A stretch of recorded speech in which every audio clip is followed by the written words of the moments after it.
যে সাথীকে আমি আমার মেয়ের মতন দেখতাম, সে সাথী তোর সাথে এত বড় বেইমানি করলো। তুই দিনের পর দিন এইভাবে কষ্ট পাবি, এটা আমি কোনোভাবেই মেনে নিতে পারবো না। দরকার বলে আমি টনির বাড়ি যাব, ওকে সব বুঝিয়ে বলবো। থাক মা, আমার জন্য তোমাকে আর অপমানিত হবে না। আর তাছাড়া ওর আব্বা তো আমাদেরকে সহ্যই করতে পারে না। তোমাকে নিয়ে আমার অনেক ভয় হয়। কেন? তুমি অনেক বড় লোকের ছেলে, তুমি যদি আমাকে ভুলে যাও। আরে পাগলি, 10 বছর দূরে থেকেও যখন তোমাকে ভুলতে পারিনি, তাহলে আজ এত কাছে পেয়ে তোমাকে কি করে ভুলবো বলো? যদি আমার থেকে সুন্দরী মেয়ে এসে প্রপোজ করে তাহলে? একটা কথা মনে রাখবে, আমি সালমাকে ভালোবেসেছি। সালমা রূপ চেহারা কেন। সত্যি? I love you.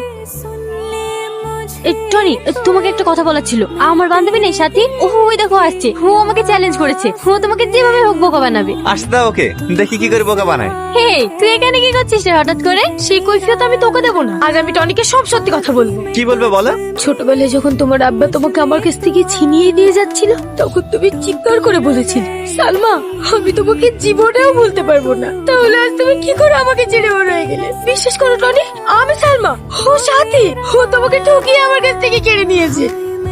তোমার বান্ধবী তো ভালো অভিনয় করতে পারে গো, কত সিনেমাতে কাজ করা দরকার। সিনেমাতে কাজ করবে? আমার একটা বন্ধু সিনেমাতে কাজ করে, যদি বলো তাহলে তার সঙ্গে যোগাযোগ করিয়ে দেবো। আমার চোখের পানি তোমার কাছে অভিনয় মনে হলো টনি।